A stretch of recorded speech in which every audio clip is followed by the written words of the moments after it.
And we'll go ahead and start your time. Okay.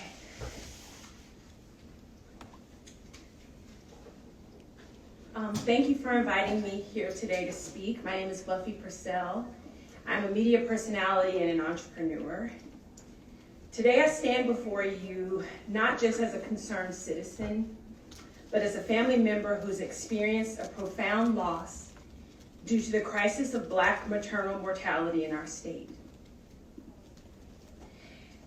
My Aunt Dee Dee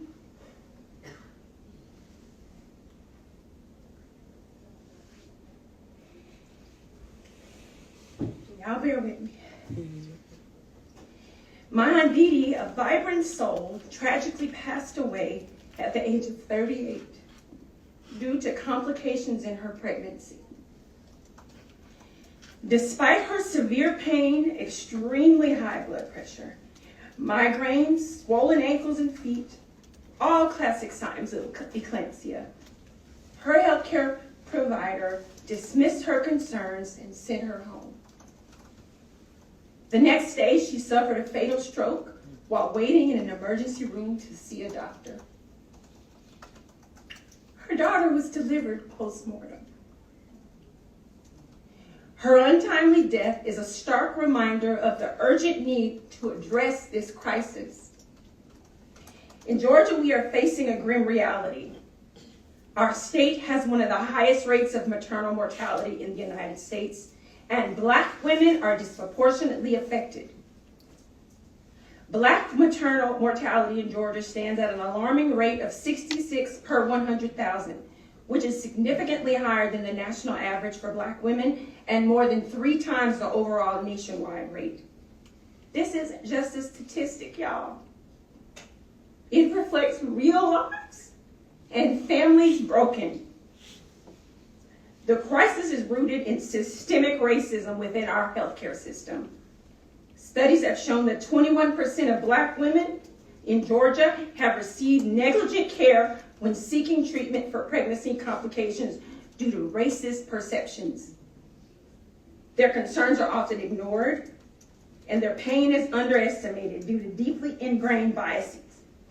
For instance, some healthcare providers still believe the debunked myth that Black people feel less pain than white people, leading to inadequate healthcare assessments and pain management. Moreover, this dangerous trope that Black women are somehow superhuman and immune to pain is not only dehumanizing, but also contributes to a culture of medical neglect. Black women also fear seeking medical assistance because of this myth, for fear of being deemed weak, a crybaby, or being overly dramatic, which is equally dangerous. No one should ever have to suffer and live with pain, whether it be physical or emotional. Everyone deserves to be heard and treated with dignity and respect. My Aunt Dee Dee's story is not an isolated incident. It's a harrowing example of what happens when biases in healthcare lead to neglect. On January 8, 2012, she went to her doctor with severe symptoms, but her pleas were dismissed. The very next day, January 9th, she suffered a stroke and was declared brain dead, leaving behind a grieving family, a husband, and 2 children who lost their mother. Leaving behind a daughter who has to live with the fact that her birthday is the same day her mama died. This young child also struggles with the sense of guilt that she somehow caused the death of her mother.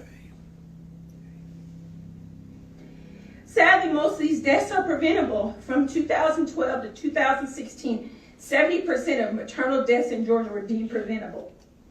It requires action by the Georgia legislature to ensure that all mothers, including Black mothers, receive the prenatal care they require. This is not just a healthcare crisis. The disproportionate impact on Black mothers in Georgia is also a human rights issue.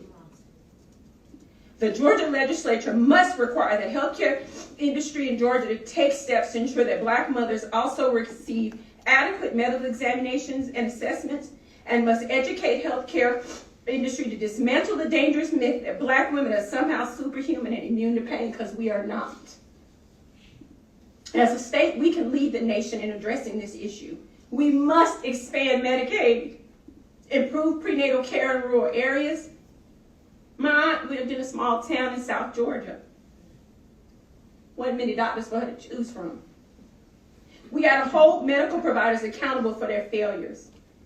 When my family sought justice for Dee Dee, we discovered that her elevated blood pressure and other symptoms were clear indicators of a recognized maternal medical condition, which were blatantly ignored. No family should ever have to endure such a loss due to preventable medical errors. I asked her son, who is now an adult, whether he was okay with me sharing his mom's story today. And he said, it's a good thing. If it would help someone else not have to deal with what me and my sister suffer with daily. In memory of my aunt and all women, including the disproportionate number of Black women who have lost their lives in Georgia, I urge you to take immediate action. Let's ensure that all Georgia women are heard, believed, and given the medical care they deserve. It's time for Georgia to take a stand and prioritize maternal health. Thank you all for your attention.